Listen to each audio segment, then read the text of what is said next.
Welcome to this morning's podcast, episode 3, where we are going to talk about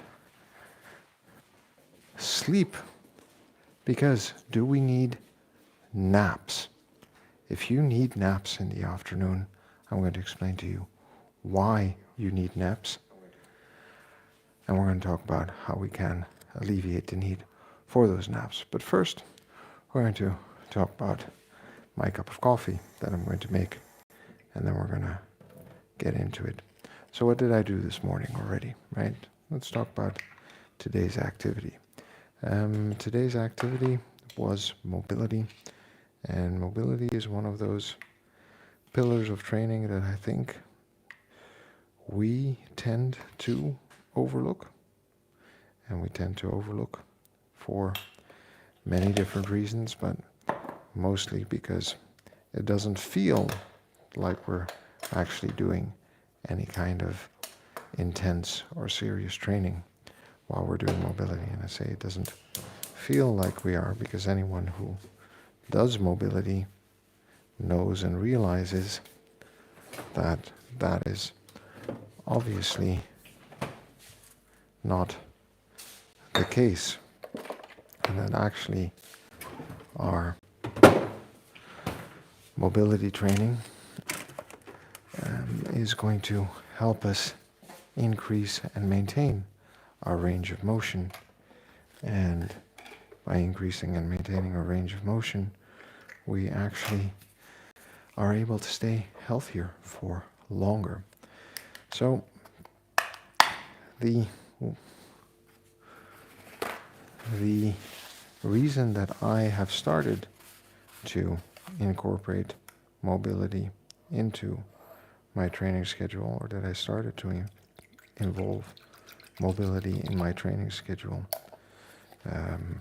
over the last 2 years, is because I noticed at 40 that I wasn't nearly as flexible or as capable as I thought I needed to be for the life I wanted to live. And I think it's important for all of us to realize that to different extents, right? If we want to be capable and stay capable for life, throughout life, that we are going to have to figure out a way to... That's not going to sound good on the podcast, is it? No.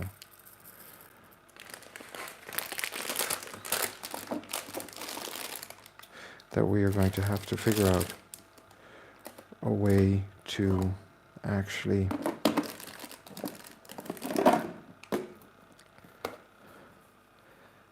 increase our range of motion, mobility, and flexibility for life.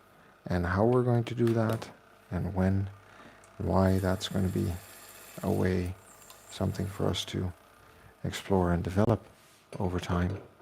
But the fact that we need to work on our mobility, I think, is not up for discussion. Because if we lose the range of motion, then we're not going to move in that plane and range of motion anymore. Just like when we move cardiorespiratory ability, we're not going to use our cardiorespiratory ability anymore. We're going to do less and less and less. And the same is definitely true for our general range of motion and ability. So that's why this morning I did some mobility work, and it takes me about 20 minutes. It's a recovery day because I did my regular and normal training yesterday. Yeah, so I am simply using the day that I would not be working out. Remember the glass of water we talked about yesterday? Here it is. To do um, a different kind of training and exercise, and actually get those 30 minutes of movement in first thing in the morning. Now, that being said, I said something about needing naps at the start of this, and I think one of the things we need to realize and understand is that there are different pillars to being healthy and fit for a long life, right? There's our sleep, there's our nutrition, there's our movement or activity, there's our relationships, and there are the things that we do to satisfy a personal need for mastery and development and learning. And all of those things have a place. So what I'm going to be doing in this podcast is every day I'm going to pick a different one of those 5 topics. So sleep, sleep, nutrition, movement, connection, or pursuits. And we're going to talk about why that matters and what we actually can do to maybe improve that aspect of our health and fitness in order to stay fit and healthy for the life that we're leading, whether we're 30, 40, 50, 60, or 70. So let's dive into sleep for a little bit, because there are a couple of misconceptions about sleep that I think we need to straighten out. And the first one is that sleep is negotiable, that we consider sleep something that we can catch up on later, or that we don't need for our general health and fitness. And the fact of the matter is that sleep is actually the most non-negotiable regenerative superpower that we have. If we start to sleep better, a lot of other health outcomes begin to fall into place. And there are a lot of reasons for that, but let's just look at a couple. So sleep is inherently regenerative. For example, it helps us clear out waste that builds up throughout our brains. When we sleep, the brain matter actually shrinks slightly, creating space for it to be flushed by specific fluids designed to keep our brain clean and healthy. And the less we sleep, the less of that cleansing actually happens, the worse our brain performance actually becomes, right? So we're talking about the physical structure here. The other thing that we need to realize about sleep is that when we don't sleep properly, actually, our prefrontal cortex, which is the main decision-making organ in our brain, right, it's what makes us uniquely human, so to speak, starts to function more poorly. Not only do we find it harder to actually make decisions when we don't sleep well, so the function is impaired, but the actual physical structure apparently deteriorates already after one night of poor sleep, so it doesn't become as effective structurally as it could be. Sleep is also regenerative, right? We create growth hormone when we sleep. We grow and repair muscle when we sleep. So imagine that we want to get fit and healthy and we're working out, right? And we're eating all the right things, but we're not sleeping properly. Well, what happens is that our body is actually not able to properly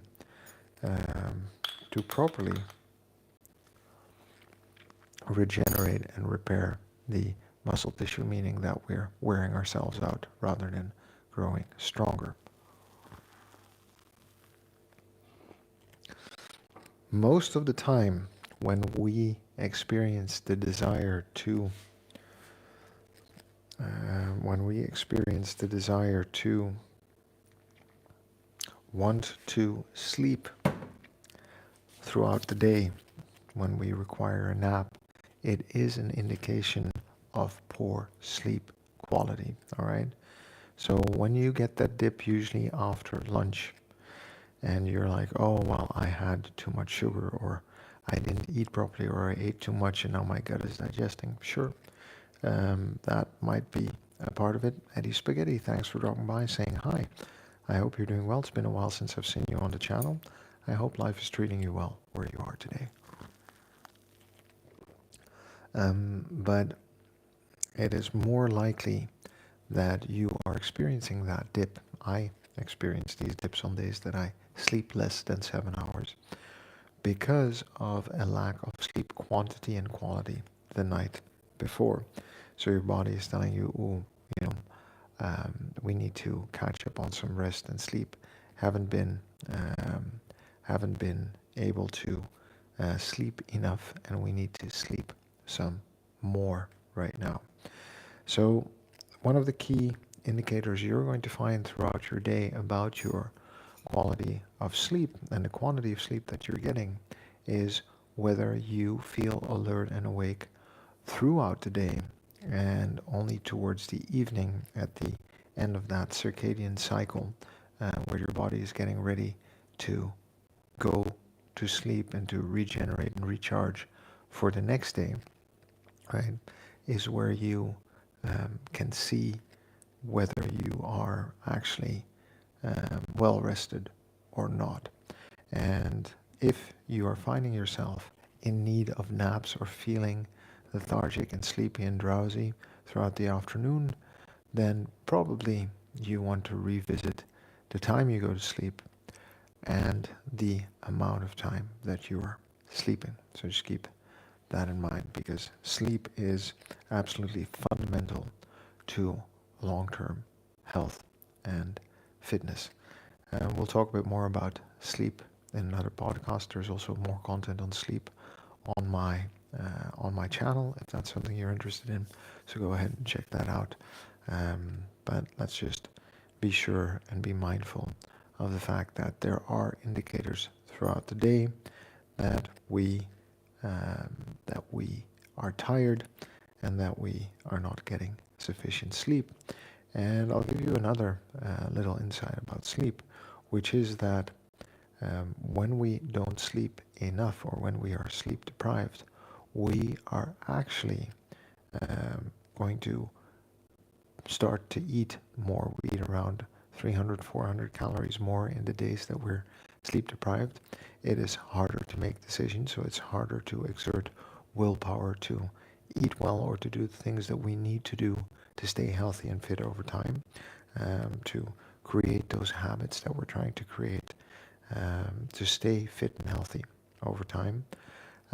And we are doing ourselves a disservice because of that, because we're making it harder and harder for us as people to actually stay healthy and fit for the life that we want to have.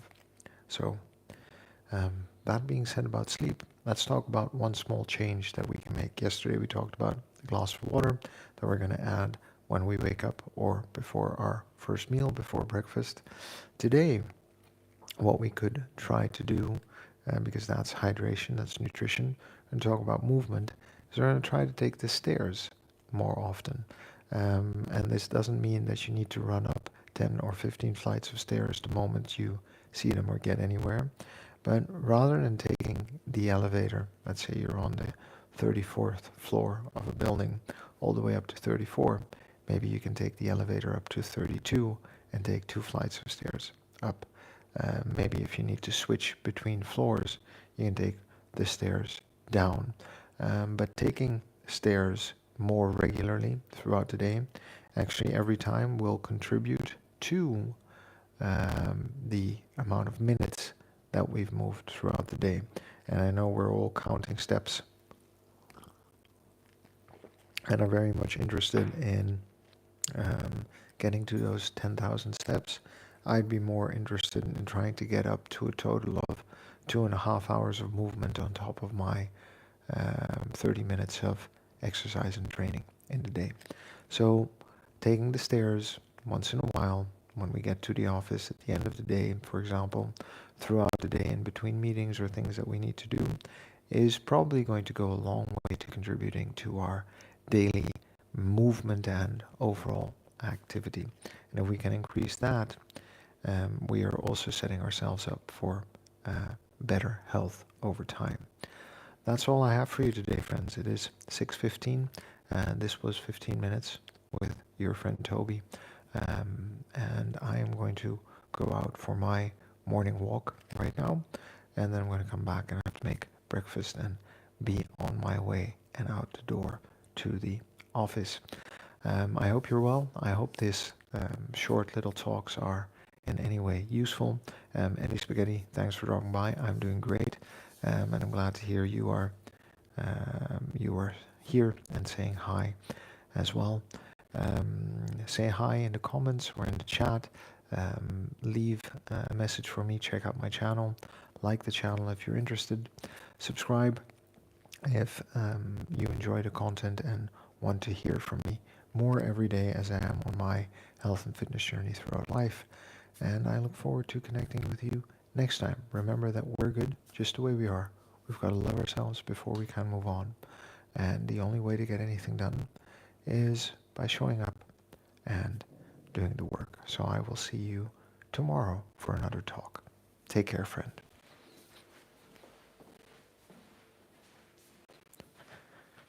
And remember, subscribe.